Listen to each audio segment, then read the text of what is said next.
தடைப்பட்ட திருமணம். பலகையில் உட்கார்ந்ததுக்கு அப்புறமும் சிவகாமி வேற பக்கம் முகத்தை திருப்பிட்டு இருந்தா. இன்னும் என்ன கோவம் சிவகாமி, நீ இப்படி அடம் பிடிக்கிறத பார்த்தா என் மேலே அன்பு இல்லைன்னு தான் அர்த்தம்னு எடுத்துப்பேன்னு சொன்னார். உடனே சிவகாமி திரும்பி, உங்களுக்கு மட்டும் என் மேலே அன்பு இருக்கா? அப்படி இருந்தா இந்த 3 நாளாக என்னோட ஞாபகம் வராதது ஏன்னு கேட்டா. இந்த 3 நாளாவே உன்னை பார்க்கணுன்னு தான் துடிச்சிட்டு இருந்தேன். ஆனால் முக்கியமான வேலைகள் இருந்துச்சு. அன்னைக்கு உன்னோட அரங்கேற்றம் பாதியில நின்னது ஏன்னு உனக்கு தெரியாதா? பல்லவ சாம்ராஜ்யத்துக்கு இதுவரைக்கும் வராத பெரிய யுத்தம் ஒன்று வந்திருக்குன்னு சொன்னாரு. நானும் கேள்விப்பட்டேன். யுத்தம் வந்துருச்சுன்னு நினச்சி கவலைப்பட்டுட்டு இருந்தீங்களாக்குன்னு கேட்டா. கவலையா? இல்லவே இல்லை சிவகாமி. பல்லவ குலத்தில் பிறந்தவங்க யாரும் யுத்தம் வந்துருச்சுன்னு கவலைப்பட மாட்டாங்க, சந்தோஷம்தான் படுவாங்க. என்னோட பாட்டனார் சிம்ம விஷ்ணு மகாராஜாவோட காலத்துல இருந்தே எந்த யுத்தமும் வரல. நம்ம வீரர்களோட வாளுக்கும் வேலுக்கும் இப்ப நேரம் வந்திருக்கு. போர்க்களத்துல வர வாளையும் வேலையும் பார்த்து பயப்படுறவன் நான் இல்லை சிவகாமி. ஆனா உன்னோட கருமையான கண்ணிலிருந்து வந்து பாயிற வாளையும் வேலையும் பார்த்து தான் பயப்படுறேன்னு சொன்னாரு. நரசிம்மர் இப்படி சொன்னதை கேட்டதும் சிவகாமி அவளையும் மீறி வந்த சிரிப்பை அடக்கிக்கிட்டு, ஆம்பளைங்களே இப்படிதான் போல, இனிக்க பேசி உண்மையை மறைக்க பார்ப்பாங்கன்னு முணுமுணுத்தான். இருந்தாலும் அது நரசிம்மரோட காதுல விழுந்துருச்சு. பழி மேல பழி போட்டுட்டே இருக்கியே, என்ன உண்மையை மறைக்க பார்த்தேன்னு கேட்டாரு.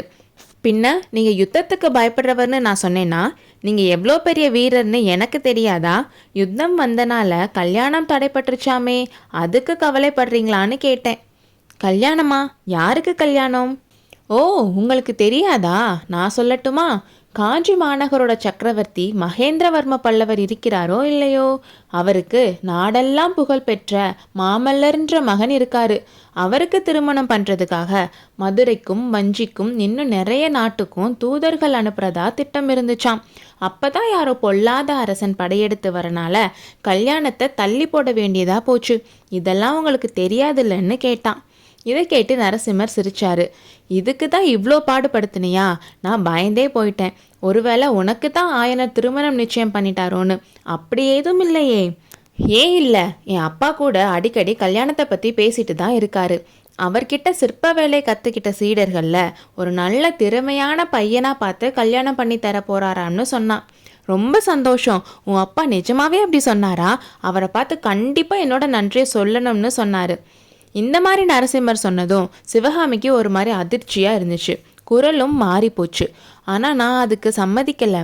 எனக்கு கல்யாணமே வேண்டாம், நான் புத்த பிக்ஷுனியாக போகிறேன்னு சொல்லிட்டேன்னு சொன்னான். என்ன, புத்த பிக்ஷுனியாக போறியா? சிவனும் பெருமாளும் உனக்கு என்ன பாவம் செஞ்சாங்க சிவகாமி? புத்த பிக்ஷுனியாகணும்னு உனக்கு எப்படி தோணுச்சுன்னு கேட்டாரு. எனக்கு சிவன் மேலேயும் திருமால் மேலேயும் வெறுப்பெல்லாம் இல்லை, கல்யாணத்து மேலே தான் வெறுப்பு. அதனால தான் புத்த பிக்ஷுனியாகி யாத்திரை போக போகிறேன்னு சொன்னான். சிவகாமி, உனக்கு அந்த மாதிரி எண்ணமே வந்திருக்க கூடாது. உன் அப்பாவோட பேச்சை நீ தட்டலாமா? அவரோட ஆசைப்படி அவரோட சீடர்களில் யார் திறமைசாலியோ அவரை நீ கல்யாணம் பண்ணி தான் ஆகணும்னு சொன்னார். என்னை யார் தலையிலாவது கட்டி விடுறதில்ல, உங்களுக்கு என்ன அவ்வளோ ஆர்வம்? நீங்கள் எந்த ஒரு இளவரசையும் கல்யாணம் பண்ணிக்கிறதுக்கு நான் குறுக்க நிற்கலையேன்னு கண்ணில் கண்ணீர் தேம்பி நிற்க சொன்னான். சிவகாமி, என்ன இப்படி சொல்லிட்ட? உன் அப்பாவோட சீடர்களில் யார் திறமைசாலின்னு உனக்கு தெரியாதா? ஆயனர் எத்தனையோ தடவை சொல்லியிருக்காரே, குமார சக்கரவர்த்திக்கு வர மாதிரி யாருக்குமே சிற்பக்கலை வராதுன்னு. அப்போ உன் அப்பா திறமையான சீடனுக்கு கல்யாணம் பண்ணி கொடுக்கறதுனா எனக்கு தானே கொடுக்கணும். அதுக்கு உன் அப்பாவுக்கு நன்றி சொல்லணும்லன்னு சொன்னார். சிவகாமி டக்குன்னு பலகையிலேருந்து எந்திரிச்சு, இந்த ஏழை பெண்ணுக்கு ஏன் தேவையில்லாத ஆசை காட்டுறீங்கன்னு சொல்லி அழ ஆரம்பிச்சிட்டா. நரசிம்மர் அவளோட கையை பிடிச்சி மறுபடியும் பலகையில் உட்கார வச்சு, சிவகாமி, நீ என்னை இன்னும் புரிஞ்சுக்கலையான்னு கேட்டாரு. அதுக்கு சிவகாமி, பிரபு, இது ஆனந்த கண்ணீர், துயர கண்ணீர் அல்ல என்றாள். அடுத்த அத்தியாயத்தில் சந்திப்போம்.